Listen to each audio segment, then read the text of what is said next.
जय हिंद दोस्तों, आप सभी लोगों का स्वागत है। और आज हम लोग करंट अफेयर्स के ट्रेंड को अगले 10-12 वीडियोस में कवर करेंगे। इसका लक्ष्य ये रहेगा कि पहले हम ये समझेंगे कि किस तरीके के सवाल पिछले वर्षों में पूछे जा चुके हैं यूपी पीएससी के द्वारा, और ये यूपी पीसीएस के ही खास सवाल हैं। और भी अन्य एग्ज़ाम में जो पूछे गए होंगे करंट अफेयर्स के सवाल, वो भी हम शामिल कर लेंगे। इससे हमें पहले ये तो आइडिया लगेगा कि आपको करंट अफेयर्स में कौन कौन से एरिया हैं जो छोड़ने ही नहीं हैं, जिस पे आपको बिल्कुल स्पेशल फोकस रखना है। और इससे हम ट्रेंड से क्या पता कर पाएंगे कि अब हम किस तरह के सवालों की तरफ आगे बढ़ रहे हैं समय के साथ। तो इस वीडियो में हम 2008 से 13 तक के सवालों को देखेंगे, और वो भी वो सवाल जो कि अंतर्राष्ट्रीय व्यक्तित्व यानी इंटरनेशनल पर्सनैलिटी या फिर अंतर्राष्ट्रीय नियुक्ति जो भी अपॉइंटमेंट होता है उससे जुड़े हुए अभी हम सवाल देखेंगे। तो सबसे पहले सवाल देखते हैं। 2008 में ये सवाल पूछा गया था। उस समय बराक ओबामा प्रेसिडेंट बने थे यूएसए के। तो सवाल ये पूछा गया था कि अमेरिका के राष्ट्रपति जो नवनिर्वाचित राष्ट्रपति थे बराक ओबामा, उनका जन्म और पालन पोषण कहाँ पर हुआ था।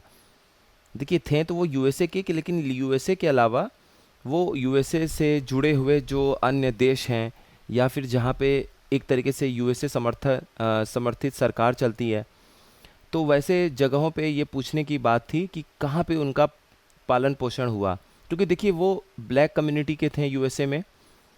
ये क्यों खास हो जाता है इस तरह के सवाल, वो ब्लैक कम्युनिटी से थे, और अगर वो सच में किसी दूसरे देश में बड़े हुए, उनका पालन पोषण हुआ और दुनिया के सबसे ताकतवर देश के वो राष्ट्रपति बनते हैं, तो सवाल यहाँ से पूछा जा सकता है। अब कुछ लोगों को सिर्फ यही पता हो कि वो बराक ओबामा जी वहाँ के प्रेसिडेंट बन गए, नाम पता हो 2008 में, तो इतना जान लेने से केवल काम नहीं बनता, बल्कि ये भी आपको पता होना चाहिए था कि वो किस देश में उनका पालन पोषण हुआ था। जैसे इसका तो मान लीजिए आंसर हवाई है, आंसर से ज़्यादा हमें ये जानना है कि हमें किस गहराई में समझना है। तो कल को कोई इंपॉर्टेंट देश है, जैसे ऑस्ट्रेलिया है, जैसे भारत जिनमें इंपॉर्टेंट ब्लॉक मेंबर है, ब्रिक नेशन है, ब्रिक देश में Brazil, Russia, India, China, south Africa. उसी तरीके से हमारे लिए अन्य इंपॉर्टेंट देश हैं यूरोप के, जैसे Germany, UK, France, Italy, Spain, ये सब देश हो गए। और उसके अलावा ऑस्ट्रेलिया, न्यूजीलैंड अपने पड़ोसी देश हो गए। तो यहाँ पर अगर आपका कोई भी नए प्रधानमंत्री राष्ट्रपति बन रहे हैं और उनके साथ कुछ खास बैकग्राउंड जुड़ा हुआ है कि वो उस देश के बने तो हैं हेड पोजीशन पे, लेकिन वो कहीं जुड़े हुए थे दूसरे देश से भी, तो वो आपको पता होना चाहिए। कुल मिला के बात ये है। उसके बाद एक सवाल पूछा गया था कि उस समय 2008 में ये सवाल था कि मालदीव के नवनिर्वाचित राष्ट्रपति कौन है। नए नए राष्ट्रपति मालदीव्स के बने थे।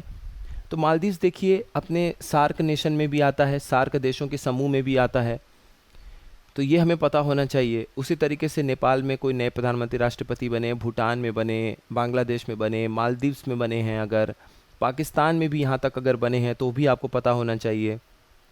उसके अलावा म्यांमार, इंडोनेशिया, मलेशिया, सिंगापुर, ये हमें पता होना चाहिए।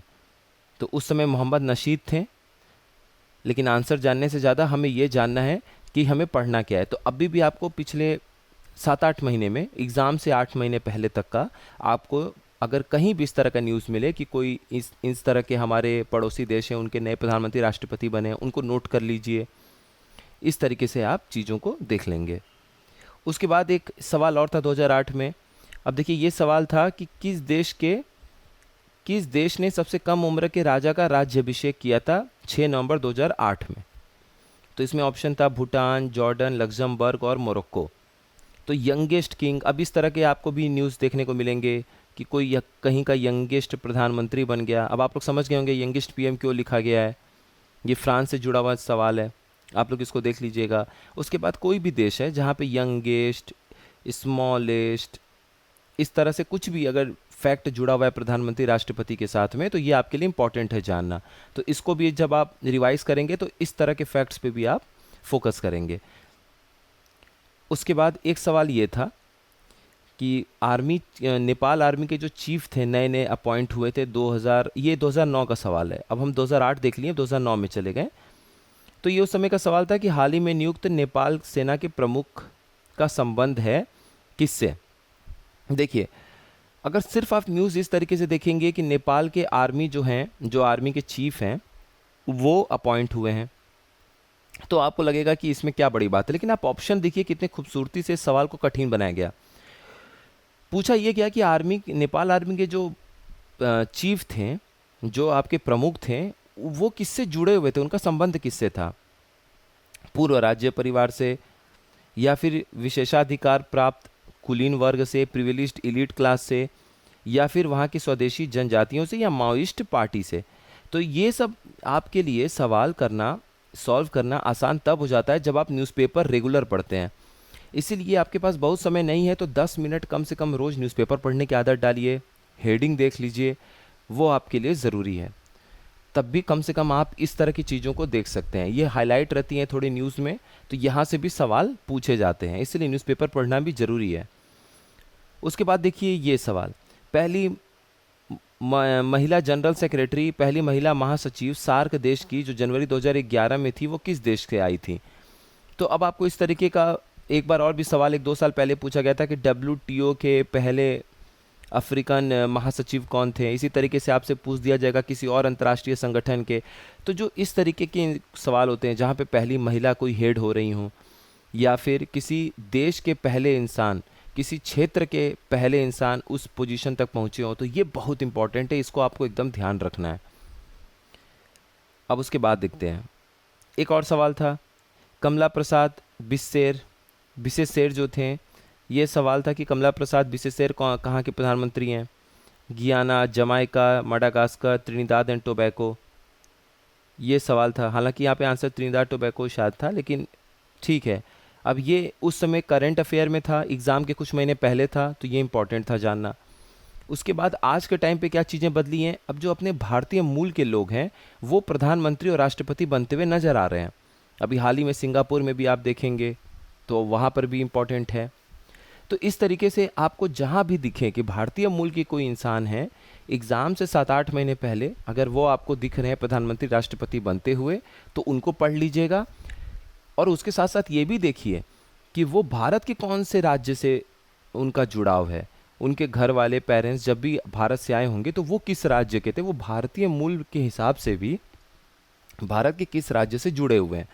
तो ये भी एक इम्पॉर्टेंट आपका पॉइंट बन जाएगा, क्योंकि अब मल्टीपल स्टेटमेंट में सवाल पूछे जा रहे हैं। अब सवाल एक लाइन का क्यों नहीं आ रहा है, 2-2 लाइन का आ रहा है। तो 2 लाइन का मल्टीपल स्टेटमेंट का मतलब क्या हो गया कि ये गहराई हो गई। जितना ज़्यादा एक टॉपिक से स्टेटमेंट बनता है, आप उतनी गहराई में नीचे जाते हैं। तो इसका मतलब क्या हो गया कि अगर आपको ये पता है, वो प्रधानमंत्री का नाम पता है, तो बहुत अच्छी बात है, लेकिन आपको सिर्फ एक पॉइंट पता है। जब आप अगले लेवल पे नीचे आएंगे गहराई में, तब आपको ये पता चलेगा कि वो भारत के किस राज्य से जुड़े हुए हैं। तो इस तरीके से आपको इस टॉपिक को तैयार करना है। उसके बाद एक सवाल 2011 में था कि कौन से देश के प्रधानमंत्री के तौर पे मरियानो राजोय, ठीक है, मरियानो राजोय ने निम्नलिखित किस देश के प्रधानमंत्री का पद 2011 में ग्रहण किया? तो ये एग्ज़ाम से पहले है, तो जब एग्ज़ाम से 2 महीना पहले समय रह जाए, 2 से 3 महीना पहले, तो अगर कोई नॉर्मल देश जो बहुत ज़्यादा हाईलाइटेड नहीं है, जो हमारे लिए बहुत इंपॉर्टेंस नहीं रखता है, उनके भी प्रधानमंत्री राष्ट्रपति के बारे में आपको पढ़ना चाहिए, बिल्कुल पढ़ना चाहिए। लेकिन जब बात आती है 7 महीने, 8 महीने, 6 महीने, 9 महीने पुराने करंट अफेयर की, तो वहाँ पर सिर्फ इम्पॉर्टेंट वाले जो प्रधानमंत्री राष्ट्रपति हैं, किसी इम्पॉर्टेंट देश के प्रधानमंत्री राष्ट्रपति नियुक्त हुए हैं, या कोई पहला वाला केस है कि प्रथम प्रधानमंत्री हैं, प्रथम महिला प्रधानमंत्री हैं, या उस क्षेत्र के पहले कोई अंतर्राष्ट्रीय संगठन के हेड बने हैं, तो ये सब आपको पता होना चाहिए, इम्पॉर्टेंट वाले। और जब 2 से 3 महीना रह जाए एग्ज़ाम से पहले, तो ये जो आपको नॉर्मल देश भी लगे, आपको लगे कि शायद अब ये नहीं पूछ देगा कि स्वीडन के कौन थे, या फिर आपको कोई अफ्रीका के किसी अजीबोगरीब देश के नाम दे के आपसे कह देगा कि इनके प्रधानमंत्री राष्ट्रपति थे कि नहीं, तो ये सब 2 से 3 महीने पहले का तैयार करना होता है, वो कहीं से भी पूछ सकते हैं। आगे देखते हैं, 2013 का ये न्यूज़ था कि नए पोप बने थे फ्रांसिस 1, वो कौन से देश के थे? तो पोप, ये सब जो बड़ी पोजीशन है, दलाई लामा, पोप, जो धार्मिक गुरु हैं अंतर्राष्ट्रीय स्तर के, अगर इनसे जुड़ा हुआ कोई न्यूज़ आपको जानने को मिलता है तो वो इम्पॉर्टेंट है। वो चाहे 7-8 महीने पहले आया हो, 9 महीने पहले आया हो, चाहे 2 महीने पहले आया हो, धार्मिक गुरु अंतर्राष्ट्रीय स्तर के जो भी हों, किसी भी धर्म के, उनसे सवाल पूछा जाता है। तो पोप हो गए, दलाई लामा हो गए, किसी भी धर्म के हो गए, तो वो आपको ज़रूर पता होना चाहिए, ये उम्मीद रखी जाती है। 2013 का एक सवाल था, इनमें से नाम पूछा है आपसे, और पूछा है कि ये पहली लेडी प्रेसिडेंट थी साउथ कोरिया की 2013 में।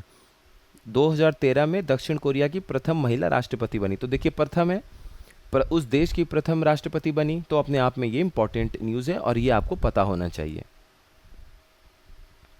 उसके बाद अगला ये देखिए, अब ये देखिए इस तरह के सवाल भी आपसे पूछे जा सकते हैं। निम्नलिखित में से किस देश के राष्ट्रपति विद्रोह के कारण उस देश में रेबेलियन हो गया, विद्रोह हो गया? तो वो कैमरून देश से भाग गए थे।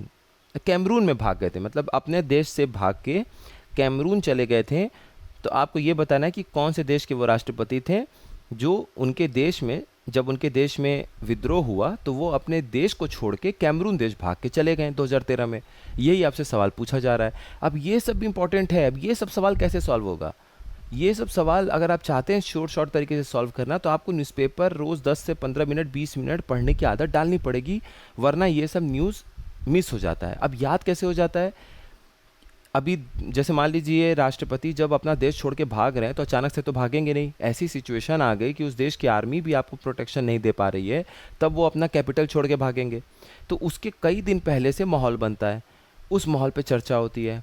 आप एक दिन किसी न्यूज़ को इग्नोर करेंगे, इस तरह के 2 दिन करेंगे, तीसरे चौथे दिन आपकी नज़र पड़ जाती है वैसे न्यूज़ पर कि देख लें अगर चली क्या रहा है यहाँ पे। उसके बाद आप ट्रेंड समझते हैं, अच्छा ये क्या हो रहा है। उसके बाद जाके माहौल जब ख़राब होता है तो प्रधानमंत्री राष्ट्रपति अपना देश छोड़ के भागे होंगे। आप नाम 2-3 बार पढ़ लिए होंगे उस देश का। अब राष्ट्रपति प्रधानमंत्री का नाम रखना टफ होता है, नाम याद रखना, जब वो अफ्रीका देश, यूरोप देश की बात होती है। हालांकि देश का नाम याद रखना आसान होता है राष्ट्रपति प्रधानमंत्री के नाम की तुलना में। तो यहाँ पर आप देख रहे हैं, अभी आपसे पूछ दिया तो न्यूज़पेपर भी पढ़े हुए हैं आप, आपको लास्ट में मौका नहीं भी मिला करंट अफेयर मैगजीन या कहीं से भी रिवाइज करने का, तो ये सब जो हेडिंग पढ़ा हुआ होता है न्यूज़पेपर का, ये याद रह जाता है। इसलिए न्यूज़पेपर पढ़ने की आदत डेली डालिए। ये सब सवाल तभी आप कॉन्फिडेंस के साथ सॉल्व कर सकते हैं। उसके बाद एक सवाल और था। अब देखिए 2013 का हम लोग डिस्कशन कर रहे हैं। 2013 में आपसे एक सवाल पूछा पर्सनैलिटी पे, ये दूसरा सवाल था पोप के बाद साउथ कोरिया की पहली लेडी प्रेसिडेंट।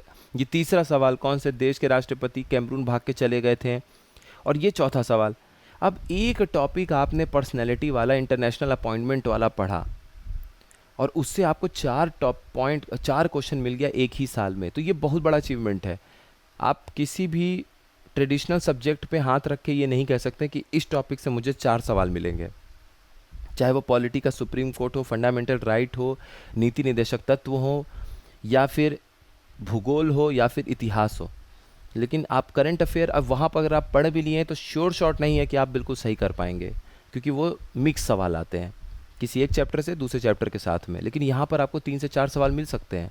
इसीलिए करंट अफेयर्स को तवज्जो देना बहुत ज़रूरी है। You have to give importance to current affairs. अब ये सवाल क्या था? ये सवाल देखिए, ये सवाल भी न्यूज़पेपर पढ़ेंगे तभी समझ में आएगा कि हाल ही में किस देश के राजदूत, एम्बेसडर जो थे, वो भारत के सर्वोच्च न्यायालय में हलफनामा देने और उसका सम्मान न करने के कारण खबरों में थे। अब ये भी कई दिन तक खबर आई होगी। पहले सुप्रीम कोर्ट कहा होगा कि आप हलफनामा डालिए, आप कैसी बात कर रहे हैं। उसके बाद ये बोले होंगे कि हम हलफनामा दे रहे हैं सर, फिर ये कुछ बात नहीं माने होंगे, कोई आदेश नहीं माने होंगे, सर्वोच्च अदालत की बात टाल दी होंगे। तो सर्वोच्च अदालत अपने देश के सुप्रीम कोर्ट को धक्का लगा होगा कि हम कैसे, आप हमारा ऐसे अपमान कर रहे हैं, कैसे हमारी बात नहीं मान रहे हैं, इज्जत नहीं कर रहे हैं। तो ये सब कई दिनों तक चलने वाला एक इंसिडेंट होता है, खबर होता है। तो यहाँ से फिर आपको ये पता चल जाएगा कौन से देश के हैं। देखिए देश भी आसान है, इटली, पुर्तगाल, श्रीलंका, यूएसए। अब यहाँ पर आपने थोड़ा सा भी पढ़ लिया कि वो यूरोपियन देश का था कि यूएसए देश का था, तो ये पुर्तगाल, श्रीलंका, ये आप तुरंत ख़त्म कर देंगे कि भाई ये एशिया का तो न्यूज़ ही नहीं था, ये न्यूज़ था यूरोपियन देश का, तो यूएसए को काट देंगे, श्रीलंका को काट देंगे। अब इटली या पुर्तगाल है, वो निर्भर करेगा कि आप कितना अच्छे से इस न्यूज़ को पढ़े हैं। लेकिन कम से कम न्यूज़पेपर पढ़ने की वजह से 2 ऑप्शन को तो कट कर दिए ना आप। बस यही चीज़ करना होता है एग्ज़ाम में भी। तो अपना 2008 से 13 तक का ये एनालिसिस पूरा होता है। कम से कम 10-12 वीडियो, 13 वीडियो इस पे करते हैं अच्छे से, ताकि आप लोगों को एक पूरी तरीके से चीज़ें समझ में आ जाए। और फिर करंट अफेयर्स एक अलग से भी हम लोग कवर करेंगे KGF सीरीज़ में। आप सभी लोगों का बहुत बहुत धन्यवाद। पढ़ते रहिए अच्छे से।